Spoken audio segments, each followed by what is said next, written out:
kufanele nina kuphela nisibize njengohulumeni ukuba sisondele sizobambisana nani eqedeni ubugebengu. Umphembulo wethu umsengo wethu ngempela uzosinakekela sonke sithi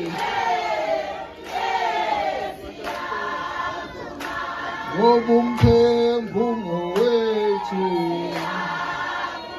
umsengo wethu ngempela uzosinakekela sonke sithi uzosivusela iziselo